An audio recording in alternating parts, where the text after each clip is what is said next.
So this is part two. We got a request from someone asking us to make comments on two sutras. So I did the first sutra on my last BBC, and this is the second sutra that was requested. It's called the Pubanha Sutta from the Numbered Discourses 3.155.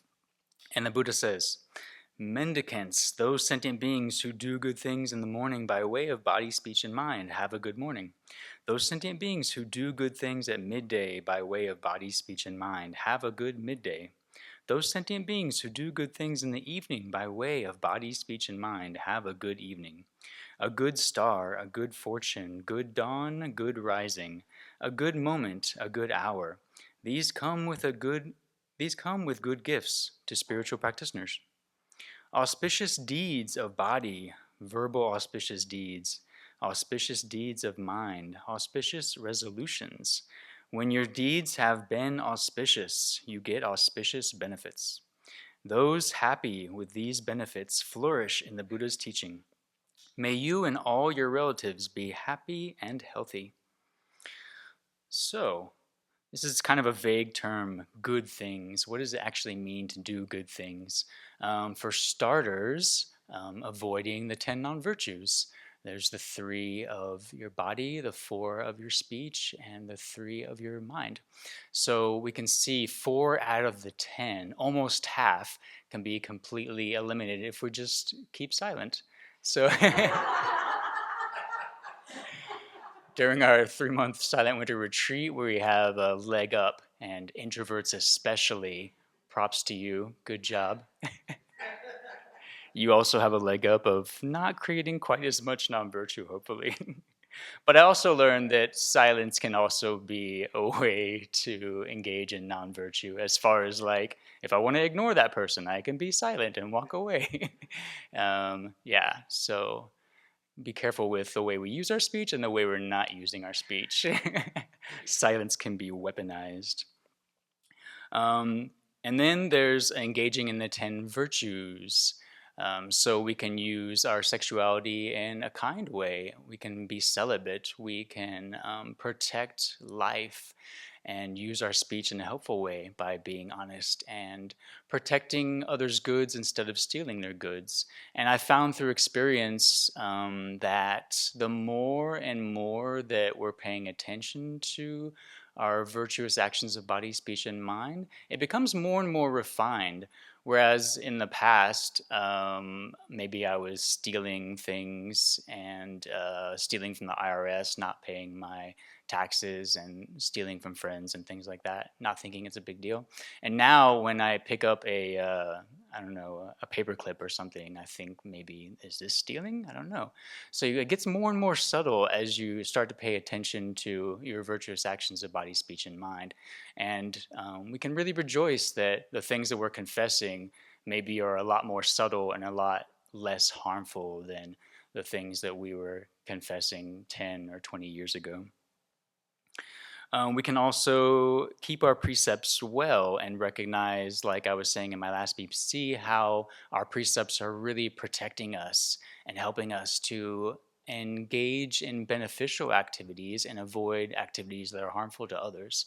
So this is our very core of what we're trying to do. We have this very strong motivation not to harm others, but to benefit them as much as possible. So luckily we have these precepts that really help us do that, so we can keep our precepts well, really come back again and again to how valuable and how precious these precepts are, and to set that example. So maybe if other people see us, they'll think, wow, if they can do it, I can do it. Um, yeah, if you knew Gyatso 10 years ago and you knew him now, you'd think, whoa, he's like a totally different person. If he can change and cultivate these good qualities, literally anyone can do it. All right, so there's also good things like engaging in the 6 perfections: generosity, ethical conduct, fortitude, joyous effort, concentration, and wisdom. And again, valuing our 6 perfections, and they become more and more subtle and more precious to us the more we engage in them. So maybe we don't have to give all of our money and all of our possessions away, but luckily we can give small things and see how much joy it brings us. And then that encourages us and inspires us to do more and more, which is really helpful for my mind, I find. And there's also starting every activity with a strong motivation of bodhicitta. May this activity benefit countless sentient beings, as many beings as possible.